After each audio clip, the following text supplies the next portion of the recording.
Un cheval et une femme Caroline marchent côte à côte dans une écurie. Ils sortent et s'en vont vers un pré. C'était une journée toute simple après le travail. Un de ces moments privilégiés où le temps s'arrête, où l'on profite des belles choses. Je ne savais pas que ce moment aurait pu être le dernier de ma vie. J'accompagnais Hanover à son paddock et tenais secrètement dans ma poche un petit carnet pour écrire, loin des regards, tranquille à côté des chevaux, comme j'aimais tant à le faire.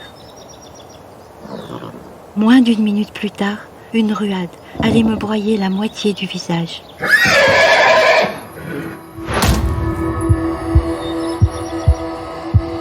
Des pompiers arrivent en courant dans le pré. Bonjour madame, est-ce que vous m'entendez? Ils sont comme dans un brouillard. Madame, bonjour, est-ce que vous m'entendez? 95. Allez, vous inquiétez pas, on va s'occuper de vous. Dans le camion, une pompier pose un masque à oxygène sur Caroline. Ça va ma petite dame?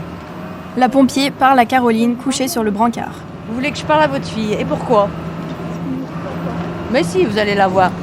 On vous a pris en charge. Là, il y a l'équipe médicale qui est avec nous. On va vous emmener à l'hôpital. Hein, et vont vous occuper de vous, vont vous soigner, d'accord? Oui, je lui dirai. Mais vous inquiétez pas, il n'y aura pas besoin. Vous la reverrez, votre fille. D'accord?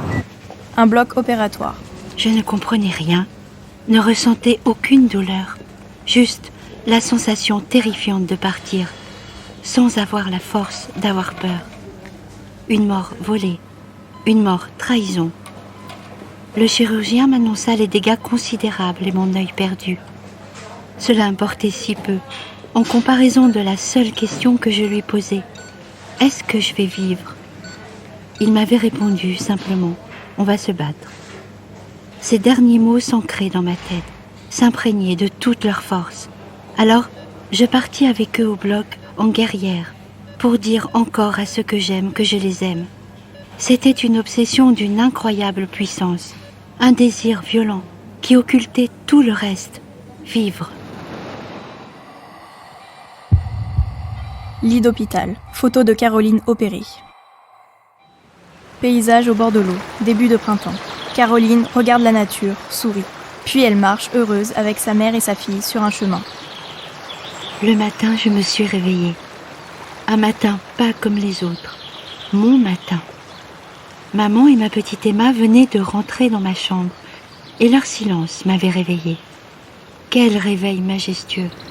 Je voyais leur visage, revoyais leur visage, réentendais leur voix, même si basse, même chuchotée, même douloureuse sûrement. Mais pour moi, elles avaient ces voix, les accents d'une symphonie pastorale. Alors, ce matin-là, c'était le plus beau matin de ma vie. C'était une sensation difficile à expliquer, de plénitude, d'absolu, un sentiment de presque avant la naissance, un élan quasi spirituel, intrinsèque, que j'ai tellement besoin d'écrire aujourd'hui.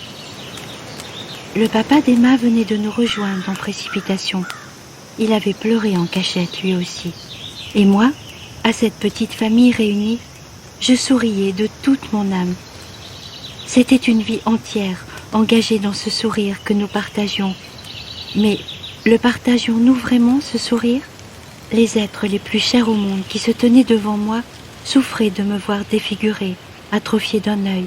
C'était à mon tour désormais de les rassurer et partir toute voile dehors pour ce voyage inédit, la réparation de mon visage.